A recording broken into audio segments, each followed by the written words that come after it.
Welcome to Tools, Tech, and Gear. I'm Seth. Everboots just sent over the ultra dry model of their waterproof boot.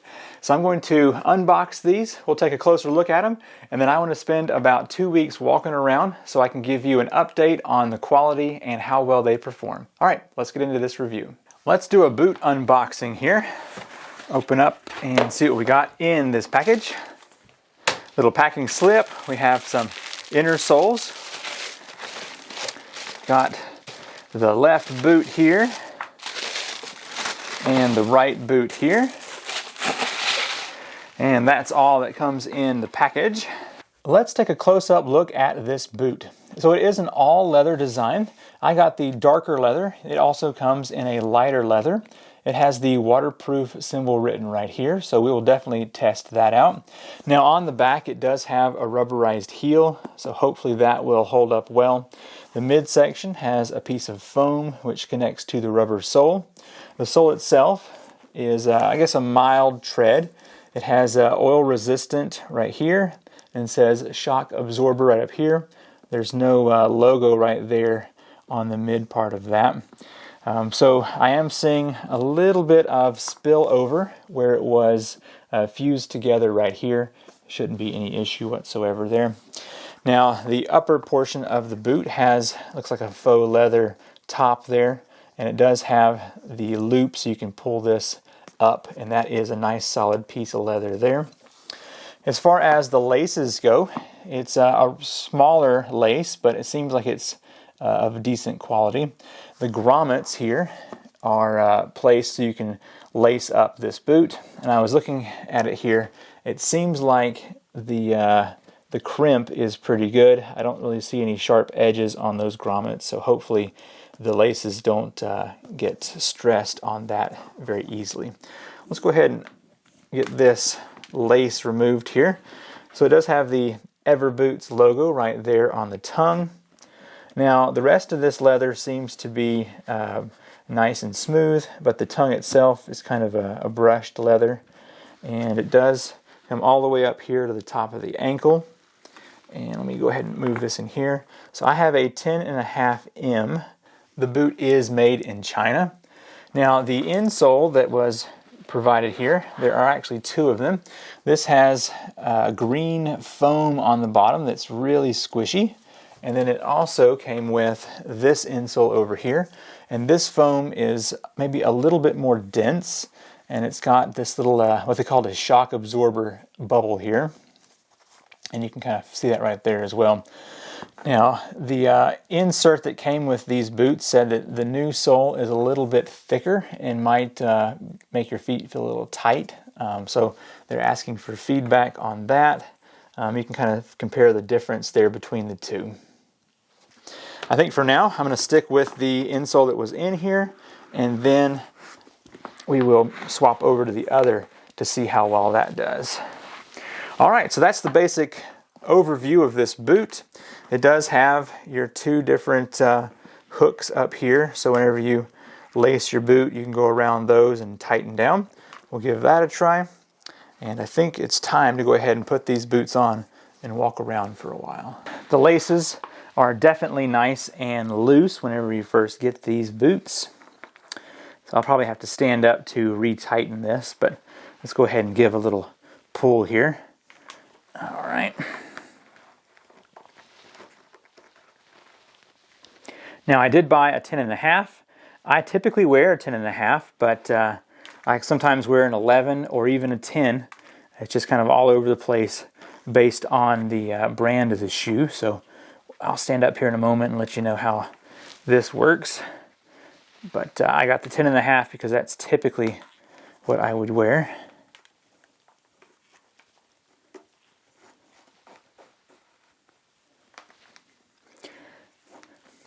I guess I should explain, I just did my other hooks backwards, and I used to work at an outdoor gear store, and I was speaking with a boot rep one time, and they actually recommend that you lace up your hiking boots that way because it's less likely to slip. So basically what he was telling me was when you tighten down your boot, you take your laces here and you go from the top and you circle back around, and you'll notice that the lace will actually kind of lock into the previous loop. And so anyway, I've just always done that. I know it's a bit backwards from what you normally see.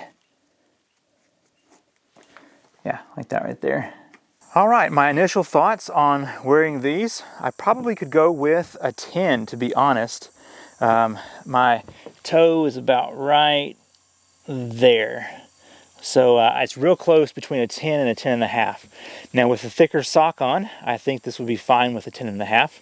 And also, whenever I change out that insole to the thicker one, it may increase or put my foot closer to the end of the boot. I like that these are a mid-ankle boot, so they're not going to be too high. So it's almost a shoe, but it's still a boot. All right, so let me walk around with these for a little while and see if they break in some. Now, I'm already noticing that the tongue is well padded. I'm not feeling the laces cross over anywhere on that. So that is definitely a plus.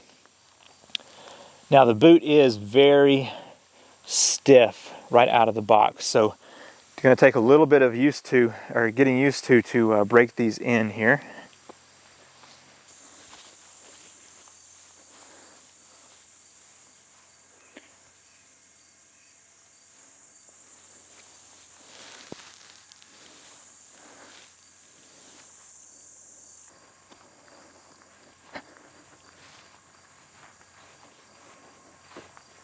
I've just stepped down to the creek where I can walk through some mud and water to see how waterproof these boots are. So let's head over here and get these boots wet and dirty. Okay, this mud looks like a pretty good spot to start. So kind of sandy mud. Now I know a place right over here where I'll probably sink down a couple of inches. So let's go ahead and jump in.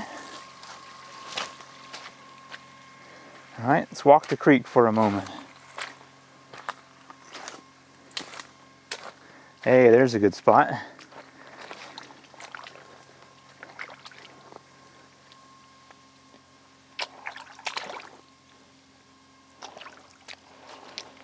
It's good to test out to see how ultra dry these boots really are. Now I can't go above about right there because that's where the tongue stops. It's a little spring head.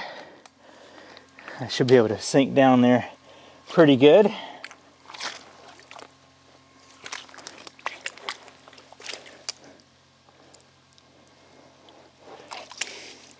Yeah. Good thing I took the thumbnail already, huh? Well, so far so good. I'm not feeling any water getting into the boots. I may slosh around here for a moment and see if I can get anything to show up, but I don't anticipate it. Well, I've been hanging out here in this mud puddle for about 2 minutes, and there's nothing getting into the boots. So it is currently waterproof, as they are right out of the box. Nice. All right, let's go wash these off and keep walking around for a while.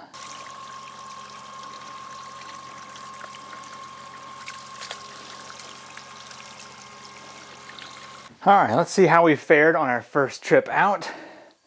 Go ahead and take this one off here. So I'm feeling just under the tongue a little bit of cold. So I don't know if it's water that's gotten in or if it's just me standing in a cold creek. No, sock is still dry, so it must just be the cold temperature. Okay, so the creek test did well. I think I'm going to be creasing right here. Looks like it's a pretty smooth crease. That one's got a little bit more of a jag to it, but nice. Okay, so let me also go ahead and pull out these insoles that were in there when it shipped and replace it with the other ones. And we'll see how those do. They are a little bit thicker. They advertise having that absorber on there, but it just seems like it's foam with a little bit of a divot right there. So I'm not sure it's going to do too much difference. But the thickness probably will make a bit of a difference. You can use that little loop there to help pull the boot onto your foot, like that. So I can definitely feel that little divot there on the insole, but I'm not sure it's going to make much of a difference. I kind of like that one though. It feels really good. I'm going to wear these Everboots Ultra Dry over the next week, and I will come back and let you know how well they perform.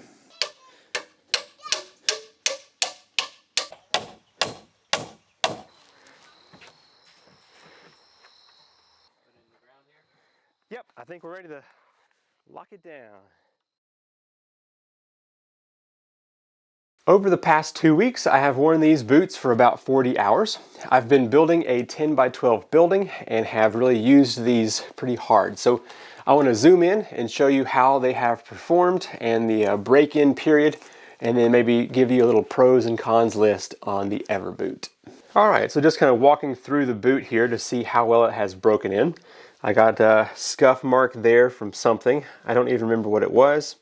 I also have some green OSB paint there on the toe. I'll talk to you about that in just a moment. So, all right, first of all, it is waterproof. I walked through the creek for a few minutes and did not have any water in the boot whatsoever. So being waterproof has proved to be true, at least up to right here where the tongue connects. The little metal pieces right here seem to hold on to the lace just fine. I didn't have any issues with that. So as far as comfort goes, immediately I realized that the tongue was thick enough that the laces did not cut into the top of my foot, which is a huge plus for this boot. So definitely a win on the tongue thickness. The boot was quite stiff when I first got it, and it has very well broken in after a single 40-hour stretch there. Very comfortable. I was actually pleasantly surprised at how comfortable this boot was. So the actual leather part broke in quickly. The tongue was thick enough not to feel the laces. The metal hooks here were enough to keep the laces from slipping any, and that was good. The lace is a bit thin, but it is a nice strong lace. So that's probably going to be the first thing that goes, which is pretty typical with a pair of boots. So as far as construction quality goes, it seems to be well built. This one does not have a steel toe or composite toe, but I was actually able to hold up a sheet of OSB right here on the toe and lift that up into place, and it did not have any crushing effect. So very nice to have that. And as you can see, I kicked some stuff pretty good, and yeah, just no problems there whatsoever. I really have enjoyed the construction or the build quality of this boot. So as far as getting the boot on, I think the 10.5 was just a little bit too big for my foot. Normally I wear 10.5, so the boot may be just a little bit big as far as its sizing goes. So I would probably need a 10 instead of a 10.5 here. I did weed eat in these for about an hour, and it got a bunch of stuff stuck into the inside webbing, but it comes out pretty quick. Just a few pops and shakes, and I'd say 90% of that came out. And there's still, you can see some stuck up in there that hasn't come out yet, but that was definitely concerning. But I put a lot of sawdust into these boots over the past couple of days, and that did not get stuck in here. So yeah, it was just the blades of grass and weeds that got stuck in there. When you first put on, the insole is got that little lump there, but to be honest, it flattens out when you walk around, and it doesn't bother me at all. I didn't really try the other insole that came in here. I just kind of walked around for a moment, but I like the one that's in there now with the yellow on the bottom. I did wear these boots up on a roof for a little while this past week and had no problems with slipping or anything like that, so the tread seems to be good enough. For a quick pros and cons list of the Everboot, the cons would be that the laces are potentially a little bit thin and they might break quicker than if they were a little bit thicker. I don't know yet because I haven't had them long enough. And the other con to this is that the inside material right here on the top will collect grass and that kind of thing if you use these for weed eating. So as far as pros go, it is waterproof as advertised. The tread on the bottom seems to be sufficient for basic use. The tongue was thick enough that I did not feel the laces dig into my foot, and that is huge for me because I always have problems there. And then I'm also really known for blistering on the heel, and this back here had no problems whatsoever digging in. So however their design is for up here on the back has prevented that from happening. The size of the boot was maybe a little bit big, so be aware of that. You may want to try one size down or just wear a thicker sock.